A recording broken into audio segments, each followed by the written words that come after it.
Hi, my name is Cara Liberatore. I'm an assistant professor at RISD Architecture, a founding principal of Prishich, and a practicing architect.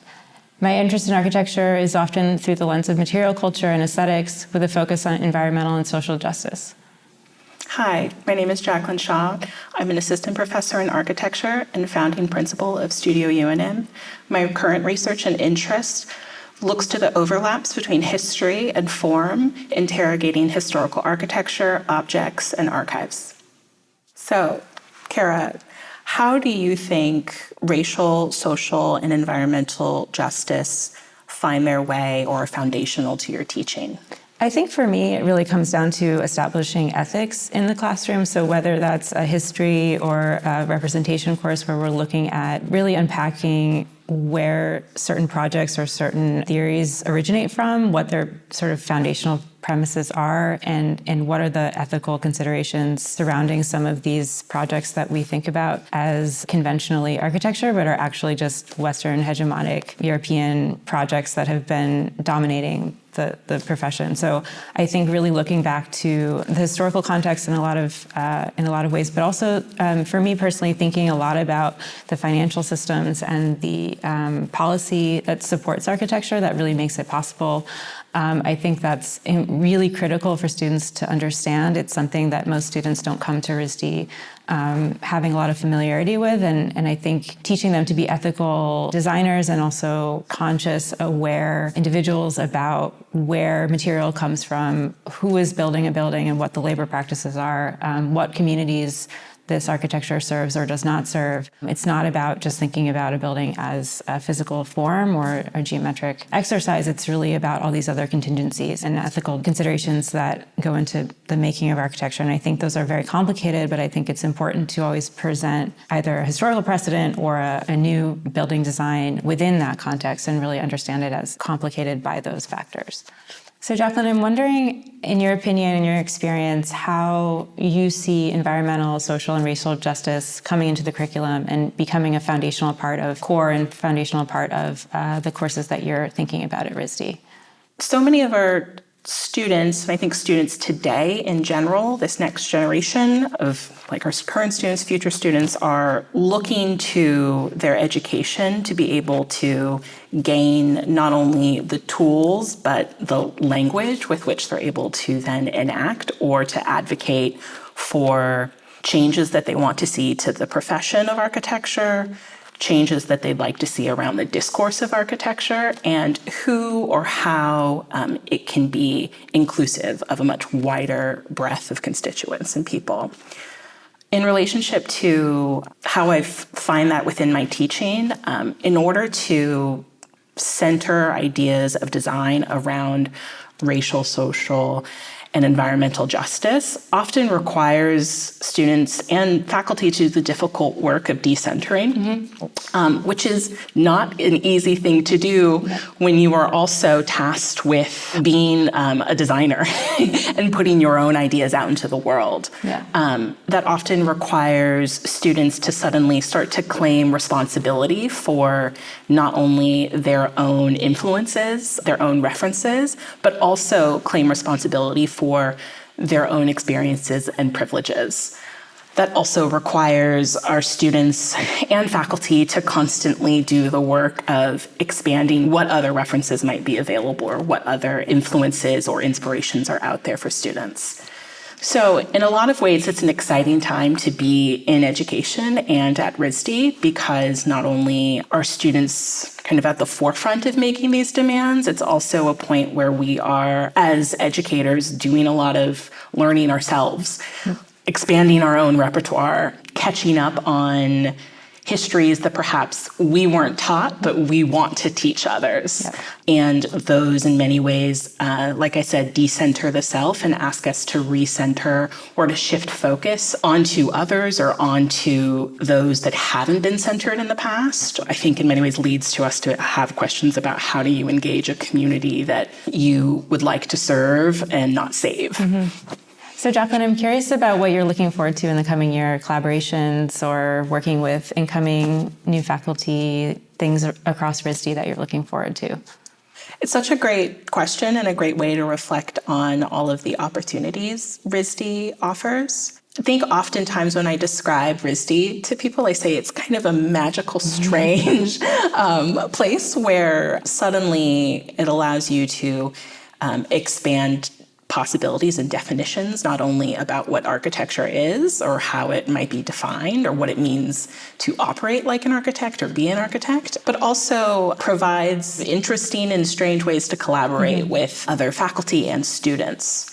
I'm constantly inspired by our students and the way our curriculum sets up that really foregrounds a kind of expansive learning aspect. We want students to explore outside of our department. We want them to tool up, find ways of working and expressing their ideas that perhaps we wouldn't think of as historically as disciplinary architecture.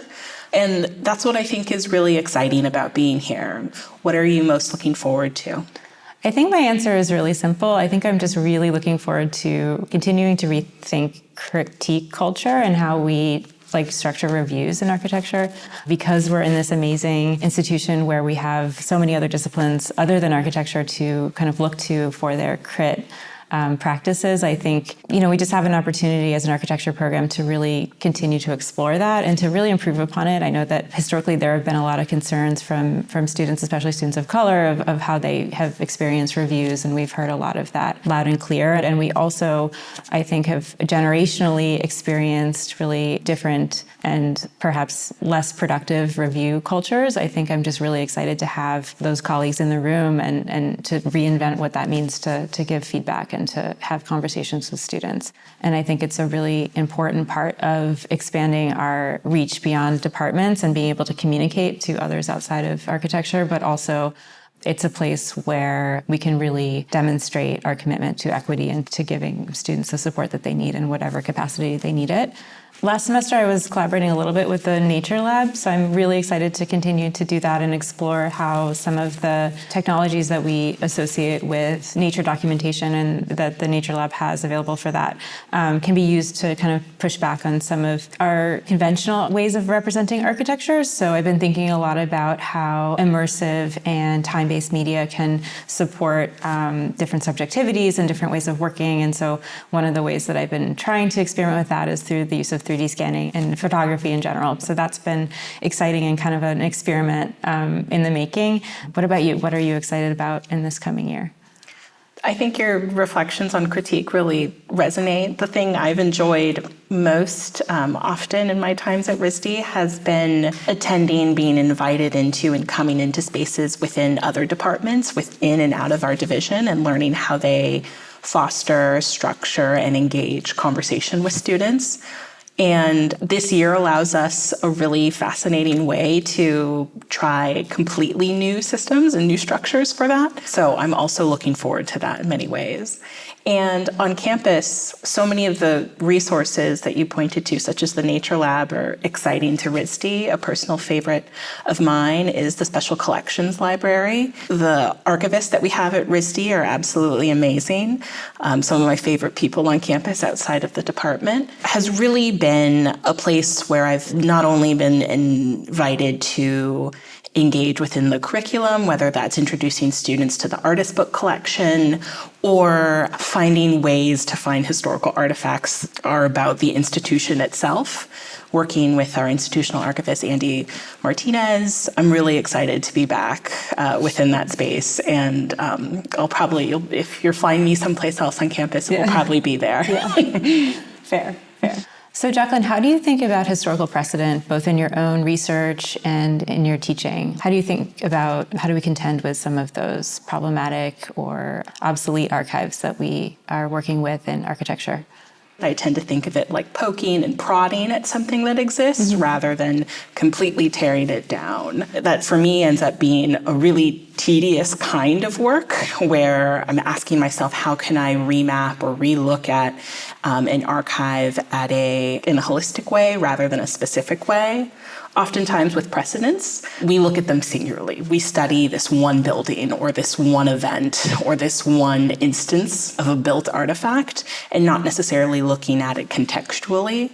what are the forces that brought this into existence, what's happening around it socially at that time, what are the forces that brought this into existence, and also who were the people that decided it needed to be important or needed to be something that was studied.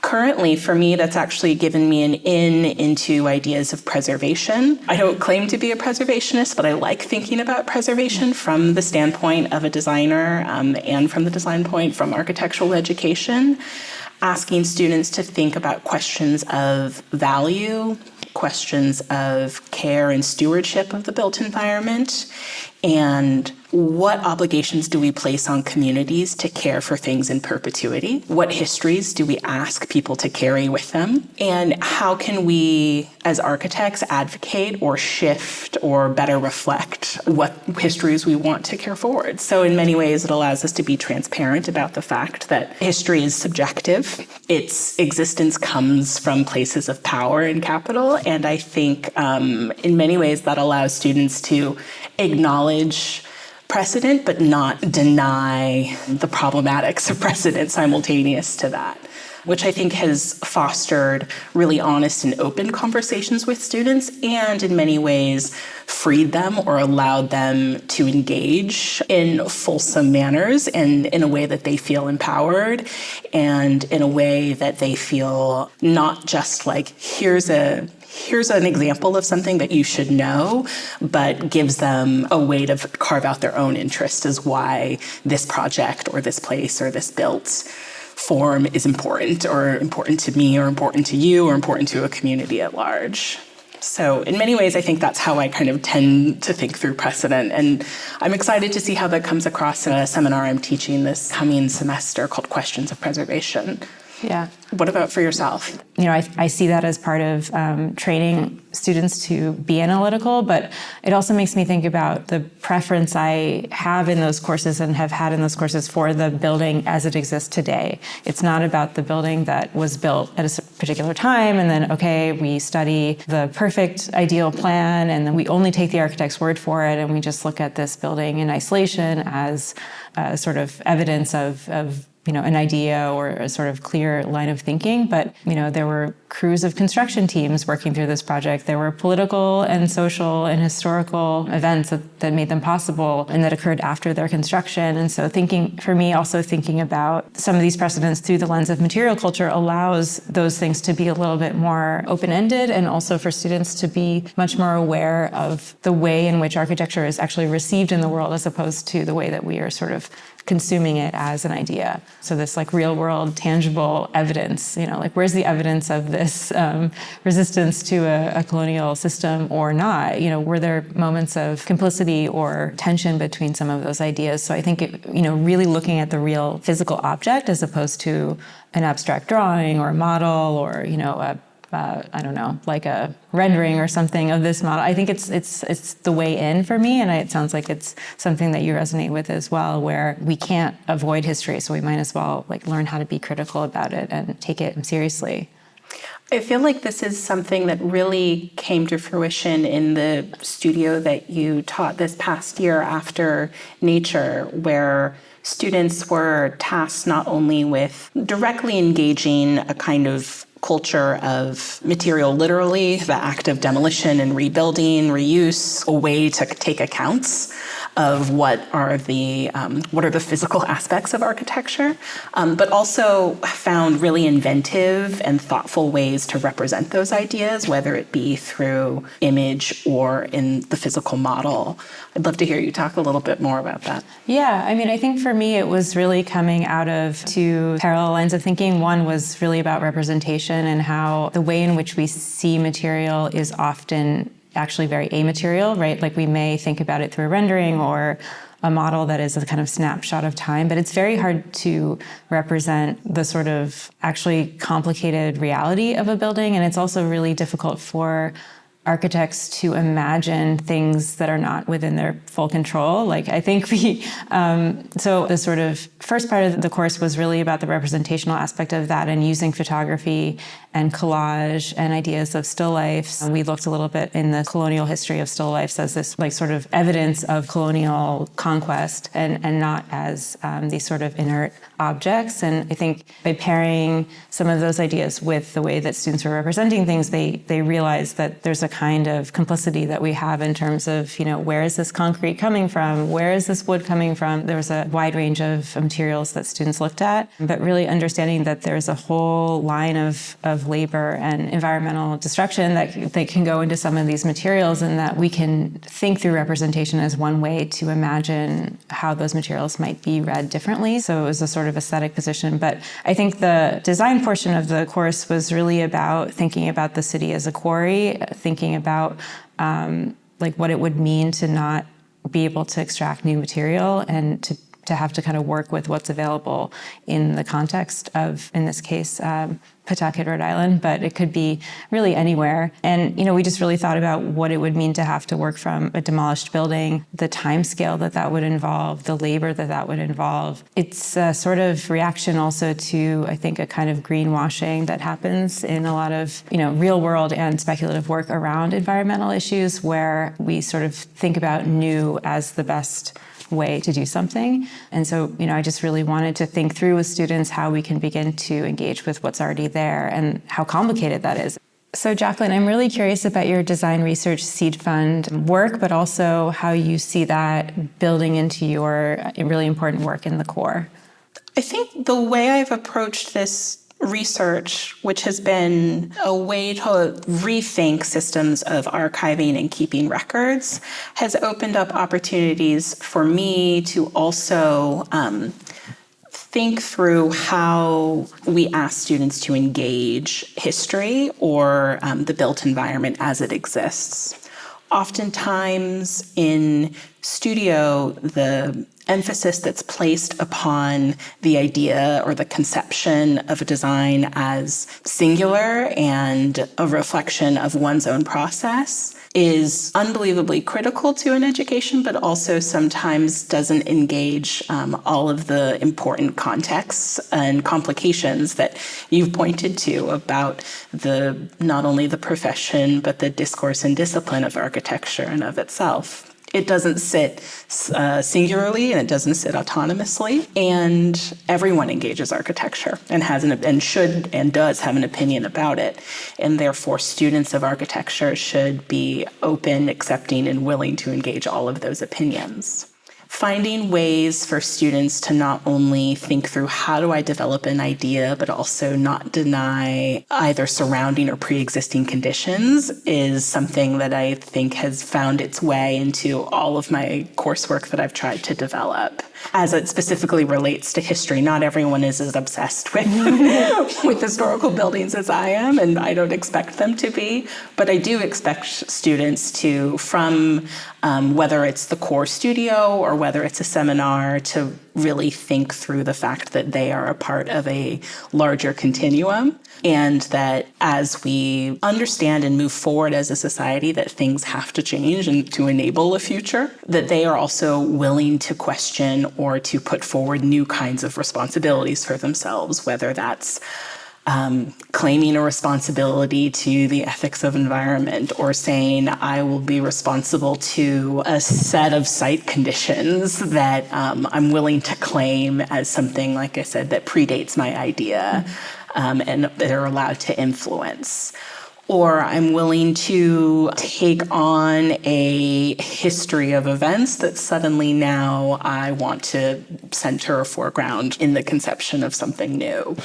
I'm always interested in those things, and I want students to get excited about that as well. I feel this part of the education makes students better collaborators, and it makes students, in the end, better social and public advocates as they understand how to communicate not only their ideas or their conceptual thinking or way of working, but also a willingness to look at things contextually and look at things systemically rather than singularly or autonomously. More specifically about my design research seed fund project, It has allowed me to find ways to collaborate with graphic designers, as well as to think through how do we engage or think about or give access to archives of the historical built environment. And how do we think about it in terms of either looking at things not just on their own, but also within relationship to one another? When things are built, when they're recorded, how are they drawn, how are they photographed, what are material qualities about them, how do we describe those things, and then also who owned everything, who was a record of title. Those are all factors that I'm fascinated by and have given me ways to think about how they take form or how one's able to see entire systems rather than a single house, and also help build alternative narratives and engage, I think, communities at all ends of the spectrum. Yeah, I think that's such an important piece of work that you're doing with students, because it's also a way to require accountability, right? But my understanding, you're really allowing students to have a very deep focus on a particular object and look at it through multiple time periods and multiple lenses. And I think that's incredibly valuable, because it's not something that it's presented as history, right? It's active, it's live, like you're building the archive now. So that just strikes me as incredibly valuable. And I just wonder how that work that you're doing will feed into the thesis year, or how you see that as a model really for a thesis project, because it really feels like, a model of a thesis project to me in a way. Discursive Workshop has been such an interesting course to have kind of taught collaboratively with you and other faculty members, and has been a really fascinating way to insert a kind of productive disruption into the thesis process. For many students, it can feel isolating and daunting, and especially, I think, for students of color who engage experience and history in very specific ways, can be even more isolating and even more daunting. What my hopes in Discursive Workshop is to help students develop a language for their own work, and that language is not in service of clarifying for someone else, but clarifying for oneself. And in many ways allows students to feel not only confident about the work they're doing and the different forms and means and medias that their work takes. I like to think that class asks students to think about the second, third, or fourth life of their thesis project as a way to think that their not only ideas and interests have value, but they have value outside of the walls of the institution. Yeah, absolutely. I think this notion of thesis as a bridge to practice, whatever that ends up meaning for students, right? So not every architecture student goes to a big architecture firm, and hopefully not, right? Hopefully they're kind of all developing their own modes of practice and finding new forms that architecture can take. And architecture education supports many, many other jobs and life paths other than the sort of like standard idea of corporate practice. But yeah, I think for me that really resonates as well, because I just see it as also part of the skill that we're developing in thesis is really about communication externally, right? It's not only about, okay, how do I, game the thesis so that I get a good architecture project out of it and I have a good review, but it's really about how do I communicate my positions, my ethics, my claims to a broader audience in order to really affect change, right? Because that is the position of the architect in the broader world, is someone who's really tying together many disciplines and has to speak a number of different languages, so to speak, speaking to a contractor, speaking to a client, speaking to a community. But I think for students to be able to explore that in thesis and to be really accountable and held accountable for their own positions, but also feeling that they can bring their own personal experience, their own histories, their own places of origin, or their own personal histories to the table in a way that is discursive and not just a way that is a story about themselves, right? It really, architecture affects everyone. It affects a collective group of people, from, the people creating the architecture to the people experiencing it once that construction has finished, as you mentioned. So yeah, just finding the connection between a student's personal interests, their own history, their own knowledge, and their own experiences, but doing that in a way that connects to the discipline. For me, that's like what teaching is and what I love so much about working with students, but it's also really encapsulated in Thesis. So RISD, like many of its peer institutions, is at a really exciting point of self-reflection, as many of us as faculty are as well. How do you feel our students within the architecture department have given rise to helping us focus a way in which we reflect on our own education and the education of architects? I think it's a really important question and one I'm still sort of formulating for myself, but what I do know is that the students at RISD are incredible, and because of the size of the institution and also because of the range of students that we have here from all over the world and from all over the country, I just know for a fact that students are engaged and holding their faculty, including myself, accountable. I've done a lot of reflecting on my own education and the things that I took for granted or that I understood to be valuable in my own education. To your point of value, I think that I have to at least unlearn a lot of things, but I'm very grateful to be a part of this academic community where students hold me accountable, I hold them accountable, and it's really about conversation and developing a kind of code of ethics of the classroom and just being comfortable with disagreement and sometimes not getting it fully right, but recognizing that you're part of a community. I think it's been really rewarding and valuable for me as a person and also as an instructor. Such a key point or a process of accountability is a way to position yourself not only as instructor, but also co-learner with your students. And also not to deny the power dynamics at play within an institution, but also welcome questions of what students can bring or questions of what they can expect from their education. And also the fact that we shouldn't shy away from specific political, racial, social, environmental concerns and questions of the day.